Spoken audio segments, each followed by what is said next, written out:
Tonight we have a real treat for you. Typically, while we introduce you to a Crosswinds counselor each week in the Counseling Corner segment, we occasionally get to sit down with a counselor for an extended conversation, and that is the case tonight. Kiara Williams, a counselor here in Indianapolis, joins us. Kiara, thank you for being with us tonight on Restoring Hope with Crosswinds Counseling. You have been a Crosswinds counselor for about a year and a half or so. Yes. You started in the middle of a pandemic. Yes, I did. That seems like a strange time to start a counseling job with a new company. Yes. What was that like, and what's this first year and a half been like for you? Yeah, so it was definitely a transition for sure. I started on the Lifeline side, and so then going from in-home to in-office was definitely a transition for sure.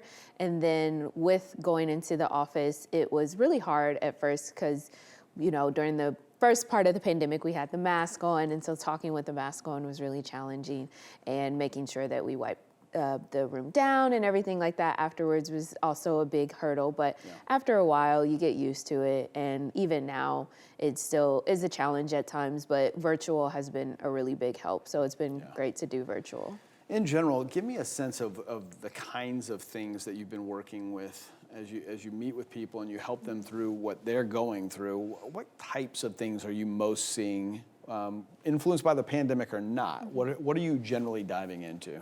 Yeah, so generally what I'm seeing is a lot of anxiety, a lot of depression, and especially with the pandemic, it's just like stress on, you know, returning to work or returning to school for students and adolescents, as well as the holidays are coming up, and the holidays last year, just stress on, you know, spending time with family and the dynamics of, well, how do I maybe hug my grandmother this Christmas or this Thanksgiving with the pandemic and having masks on and those types of things in the home. So we talk all the time and hear all the time about these numbers of the need of mental health going through the roof. It's just doubled or tripled, and it depends exactly where you are, but the numbers are skyrocketing.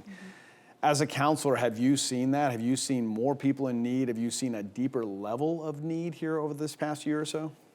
I have seen more people in need, which has been surprising, and also it has kind of been a transition of, with more people being in need, how do we meet the needs? And so being able to, you know, with virtual services, see people that are in other areas of Indiana where they may not have been able to get to an in-office appointment as readily. And so being able to meet the need through virtual services, and then also just some other programs that Crosswinds is able to offer in general, like our 5-session for our corporate wellness programs. Those types of things has been really awesome. And so just being able to meet the need in a different way than previously. So the other thing we hear about a lot is that inside the counseling world, there is such a high level of burnout, and doing this job takes such a toll. It's so taxing on the people doing the work, the counselors, the therapists, the mental health providers.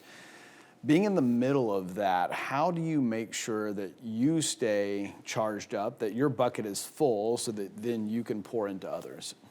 Yeah, that's a great question. So for me, what I tend to do is I spend a lot of time with family. That's how I fill myself up, with my family and friends.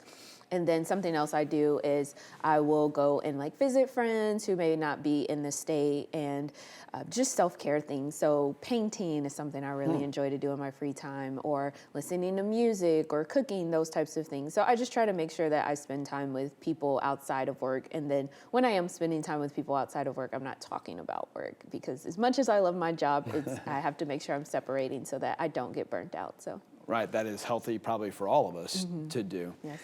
Kiara, one other thing I want to ask you about is stigma. We hear about this a lot as well. And if someone is watching tonight and they've been thinking, oh, maybe I should meet with a counselor, maybe it would be helpful to me. You are very disarming, you're very relaxed and normal, and I suspect that talking to you as a counselor is very comfortable. What would you say to someone who maybe is still struggling with some of the stigma, some of the discomfort of, should I go to a counselor? What would that look like? What would that feel like? What would you say to them to say, take that next step? So oftentimes what I say to people is, excuse me, I try to make sure that people know that like my counseling room is a safe space. So anyone that comes into my room, I let them know that this is a safe space, this is non-judgmental, and I am here to, walk alongside of you in your journey. And so a lot of times I think what happens is that people feel like counseling is, someone's going to tell me about my problem, somebody's going to tell me all these things that I'm doing wrong. My goal isn't to tell you all the things you're doing wrong. It's to help you problem solve. It's to help you figure out if we know that something is not where you want it to be, how can we work to get things where you want it to be? And so I just try to let people know that my job isn't to judge you. My job is to help you and to facilitate conversation that you may not get in family or you may not get with your friends. So, Kiara, thank you so much for being here with us tonight. Thank you for providing counseling corners for us as well. You've done that a couple of times, and we appreciate your insight, but really appreciate your time with us tonight. If you would like to connect with Kiara or any Crosswinds counselor, you can go to crosswindscounseling.org. Kiara, thanks again for being here. We'll be right back.